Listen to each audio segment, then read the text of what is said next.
আমাদের সোদপুরের মেয়ে তথা রাজ্যের তথা দেশের এক মেয়েকে নির্মমভাবে হত্যা করলো।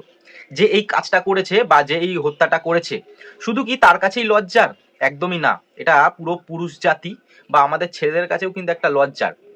আমাদের পরিবারের মা বোনরা ছাড়া রাতের অন্ধকারে একটা অন্য চেনা পরিচিত কেউ কি আমাদের উপর ভরসা করতে পারবে? এই জিনিসটা কিন্তু আমাদের একটা লজ্জার কারণ।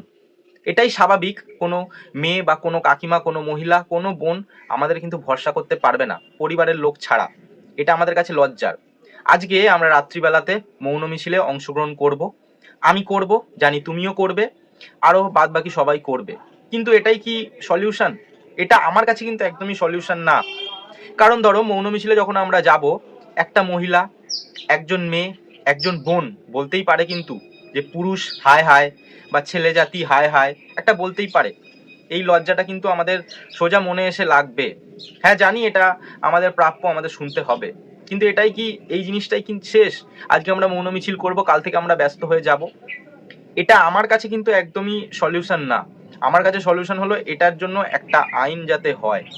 এটা ওটা সেটার জন্য আইন হচ্ছে অনেক, কিন্তু এইটার জন্য দীর্ঘদিন ধরে কেউ প্রোটেস্টও করে না।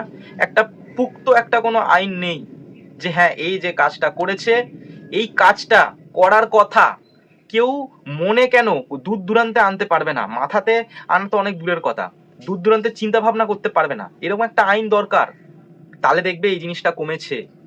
এই কাজটা করার আগে না যে করবে সে দুবার হলেও ভাববে যে আমি কি এই কাজটা করব। যারা এই কাজটা করে তারা কিন্তু জানে যে আমাদের দেশের আইন তেমন না, আমাদের কিছু হবে না, তারাই কিন্তু সাহসটা পায়। আর এর ফলে আমরা লজ্জাবোধে ভুগি, এটাই আমাদের বলার। আর মেয়েদের কাছে একটাই রিকোয়েস্ট করব, হ্যাঁ জানি এটা খুবই একটা তোমাদের কাছে ভয়ের ব্যাপার, তোমরা রাস্তাতে বেরোবে যে তোমরা সাবধানে বেরোতে, মানে এখন ভয় লাগবে তোমাদের বেরোতে, কিন্তু হ্যাঁ সবাই আমরা খারাপ না, এটুকুনি বলার। আর আমি চাই এই মৌন মিছিলের থেকেও সবাই মিলে রাস্তায় একজোট হয়ে একটা আইনের যাতে আমরা প্রোটেস্ট করি, যে একটা আইন আনা হোক, যে এই কাজগুলো করবে তার একটা কঠোর শাস্তি হবে। এর জন্য আমাদের লড়াইটা আমরা চাই করতে। শুধু ফেসবুকে একটা পোস্ট করে দিলেই হবে না যে আজকে মৌন মিছিল আছে, আমরা মৌন মিছিলে একটা মোমবাতি নিয়ে বেরোবো। হ্যাঁ, যে দিদিকে তো আমরা শ্রদ্ধাঞ্জলি দেব, সেটা স্বাভাবিক, কিন্তু এই শ্রদ্ধাঞ্জলিটা শুধু একদিনের জন্য না, যে একদিন আমরা শ্রদ্ধাঞ্জলি আজকে রাত্রিবেলা বেরোলাম দিলাম, তারপরে আর আমরা ভুলে গেলাম 6 মাস বাদে।